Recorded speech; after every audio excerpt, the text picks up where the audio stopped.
Assalamualaikum warahmatullahi wabarakatuh. Perkenalkan, nama saya Muhammad Jul Akbar Munteh dari kelompok 1, dan di samping saya teman-teman saya lagi nonton video yang menjelaskan fenomena-fenomena ikan yang ada di lautan, yang sebagaimana terkaitnya di dalam Al-Quran maupun hadis. Yang terhormat Ibu Dr. Rendah Haja Nikmah Marpaung MA sebagaimana dosen mata pelajaran pendidikan agama Islam, dan yang saya hormati teman-teman semua yang lagi nonton video kami ini. Di sini kami akan menjelaskan yang pertama ikan nun, yang kedua ikan sebelah, yang ketiga ikan anglerfish. Untuk mempersingkat waktu, masuklah kita ke pemateri yang pertama, yaitu ikan nun. Selamat menyaksikan. Assalamualaikum warahmatullahi wabarakatuh. Perkenalkan, nama saya Muhammad Wahyudi dari kelompok 1. Di sini saya akan menjelaskan tentang ikan nun.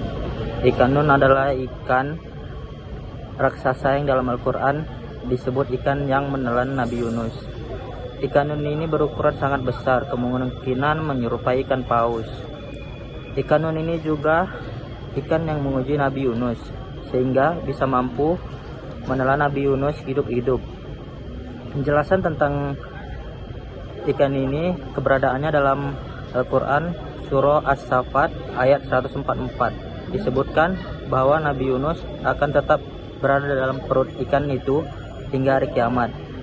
Namun penafsiran ini sering dianggap sebagai kiasan untuk kondisi terburuk yang terjadi jika Nabi Yunus bertaubat.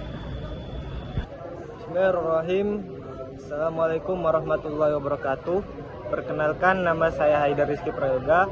Saya selaku perwakilan dari kelompok 1 ingin menyampaikan sebuah materi tentang kuasa Allah di laut dalam, yaitu tentang kuasa Allah melalui terciptanya ikan sebelah.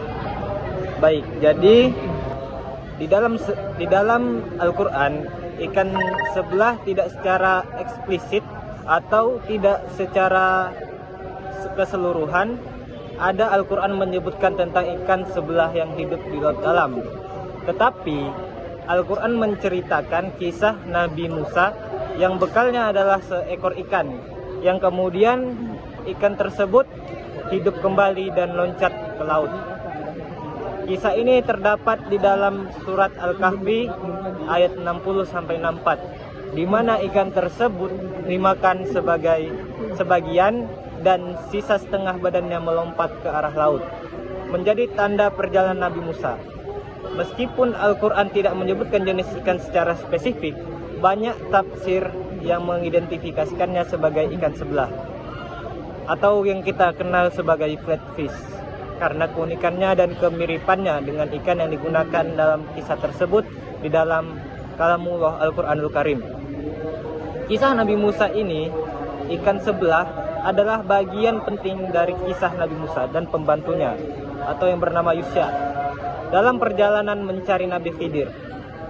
Ikan tersebut merupakan bekal. Ikan tersebut dibawa sebagai bekal perjalanan, dan saat mereka beristirahat di pertemuan dua laut, ikan itu hidup kembali dan melompat ke arah laut. Hal itu menjadikan tanda pertemuan. Peristiwa ini menjadi tanda bahwa Nabi Musa sampai di tempat yang ditentukan untuk bertemu dengan Nabi Khidir.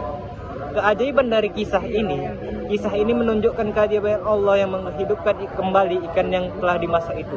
Karena tadinya ikan tersebut telah dimasak oleh Nabi Musa sebagian, dan sebagian lainnya meloncat ke arah lautan. Baik, mungkin sekian tentang ikan flatfish yang bisa saya sampaikan. Perkenalkan, nama saya Arvinda Sembiring. Saya berasal dari kelompok 1, dan sini saya akan menerangkan tentang ikan anglerfish. Dalam Al-Quran ayat yang membahas kaidahan penciptaan laut dan keanekaragaman hayati di dalamnya, yang dapat dihubungkan dengan fakta ilmiah tentang anglerfish, seperti kemampuan bertahan hidup di laut dan yang gelap.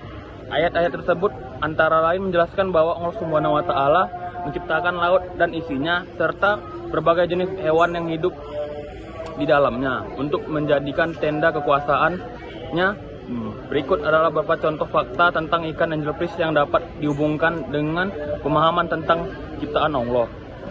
Kemampuan bertahan hidup di kedalaman laut.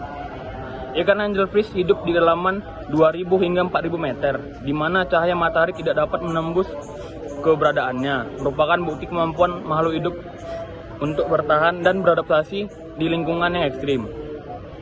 Strategi berburu.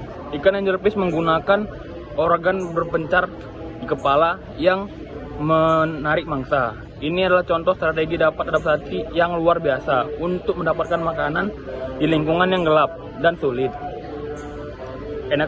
Keanekaragaman hayati.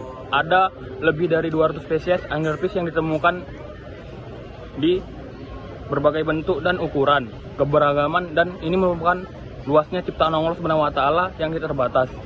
Keseimbangan ekosistem. Angelfish merupakan bagian dari ekosistem laut dalam kompleks.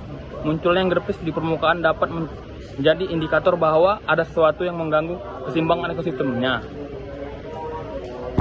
Baiklah, itulah dia tadi penjelasan tentang fenomena-fenomena ikan yang ada di lautan bawah yang terkait di dalam Al-Quran dan di hadis, yaitu ikan nun, ikan sebelah, dan ikan anglerfish.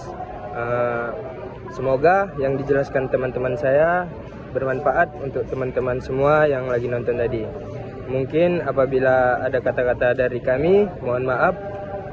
Itu saja, sekian dari kelompok kami. Assalamualaikum warahmatullahi wabarakatuh. Waalaikumsalam.